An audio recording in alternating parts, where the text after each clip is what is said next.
नमस्कार दोस्तों, मैं सी ज्योति मिश्रा आज आपसे डिस्कस करने वाली हूँ एसॉप्स के बारे में, यानी कि कैसे एसॉप्स का टैक्सेशन होता है और किस किस पॉइंट पर हम एसॉप्स के ऊपर टैक्स पे करना पड़ता है हमें।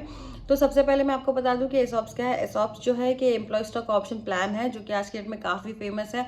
मोस्ट ऑफ दी जो एमएनसीज है वो अपने एम्प्लॉय को ये पार्ट ऑफ सैलरी ऑफर करती है। एंड जैसे भी उनके बीच में अग्रीड टर्म होता है, एम्प्लॉय को ये जो ऑप्शंस है अलॉट होते जाते हैं।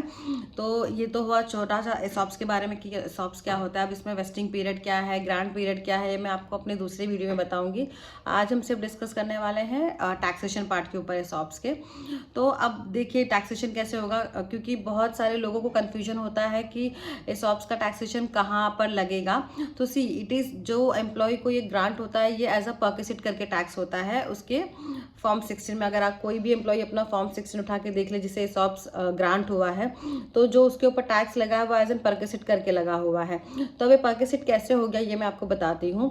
तो आप एग्जांपल ले लीजिए कि कोई एक्स कंपनी है, उसका फेयर मार्केट वैल्यू शेयर का जो है 100 रुपीज़ है और एम्प्लॉय को उसी कंपनी ने अपने शेयर्स 10 रुपीज़ में दिए हुए हैं।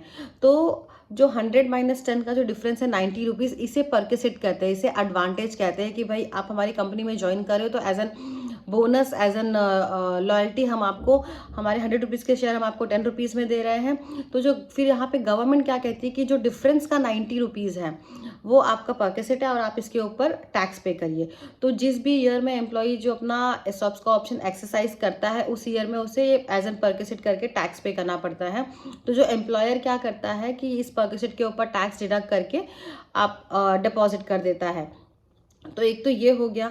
अब दूसरा ये क्वेश्चन आता है कि जब एम्प्लॉय शेयर को सेल करता है फ्यूचर में, तो वहाँ पे उसे नहीं समझ आता है कि अब सेल करते वक्त क्या वैल्यू मेरा कॉस्ट ऑफ एक्विजिशन होगा, यानी कि क्या वैल्यू मेरा परचेस प्राइस होगा।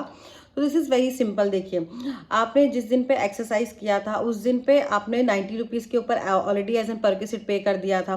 तो गवर्नमेंट क्या बोलती है कि आपका परचेस प्राइस हम 10 रुपीज़ नहीं लेंगे, हम आपका जो परचेस प्राइस है, कॉस्ट ऑफ एक्विजिशन है, वो फेयर मार्केट वैल्यू लेंगे उस दिन का जिस दिन आपने शेयर को एक्सरसाइज किया था।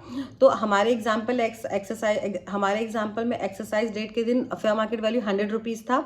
तो 100 रुपीज़ जो है वो हमारा परचेस प्राइस हो जाएगा और सेल कंसिडरेशन जो है वो fair market value on the date of sale हो जाएगा।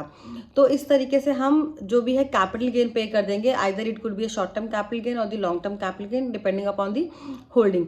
तो ये एक छोटा सा एक्सप्लेनेशन था about the taxation of the ESOPs. अगर आपको इसके बारे में और कोई भी कंफ्यूजन है या फिर डाउट है तो you can ask me in my comment section, I will definitely reply you. और इसी तरीके की इन्फॉर्मेशन पाने के लिए आप हमें लाइक करें, सब्सक्राइब करें एंड शेयर करें। Till then bye.